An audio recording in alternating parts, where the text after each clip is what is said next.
You don't know what to say, what do you do? When only your tears can explain it, what do you do?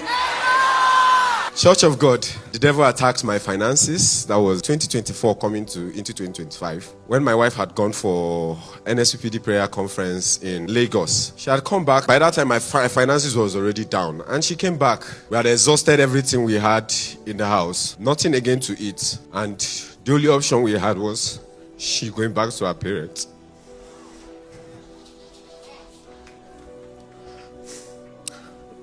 The day she left, I cried all day because I felt ashamed of myself. And then the thought came, suicidal thought. I'll be in the house, and once my eye glanced through the kitchen, the next thing is go pick the knife and end it. And as the devil wants to have it, we just bought new utensils that time, and the knife was really sharp. It went on like that. Sometimes I'll be walking on the road, and the spirit will just barge into the car and end it. There was a day I was walking on the road. That was the day it was supposed to happen.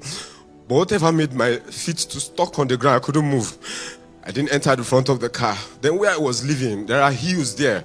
There are evil things going on that hill. Sometimes I will go there and maybe just find what will happen to me so that it will just end. At a point in time, I will go to visit my wife at her parents' place. Sometimes she will even be the one to send me transport to come see her. My in-laws are the one feeding us, feeding me. Sometimes I will spend days there just to make sure I have food to eat. And I will still go back home and stay like that. Then, so at a point in time, I stopped coming to the altar because I had already lost faith. But one night, I was sleeping and I saw Papa in my dream.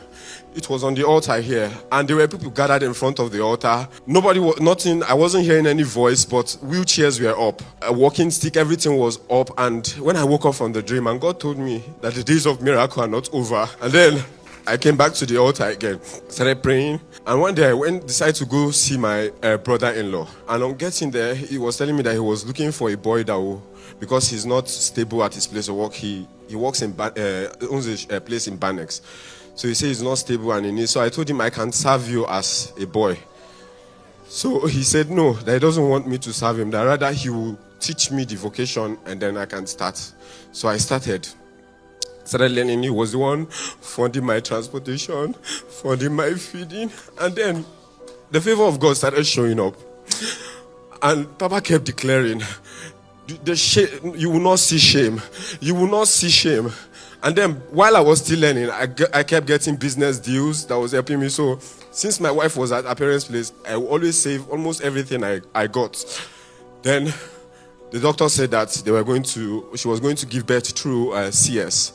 That one became a major issue again in my heart. I cried that day. I was in the car with my brother-in-law and I was crying. I said, what kind of life is this?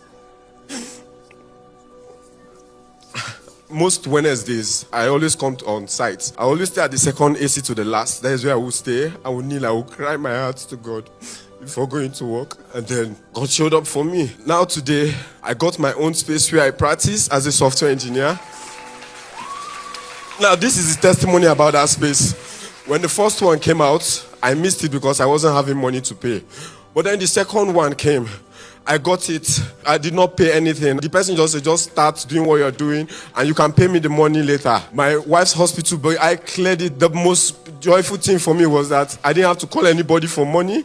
I didn't have to borrow money to take care of my wife. I cleared everything. And today, my family is with me. I am taking good care of my family. What God cannot do does not exist. Papa, thank you, sir.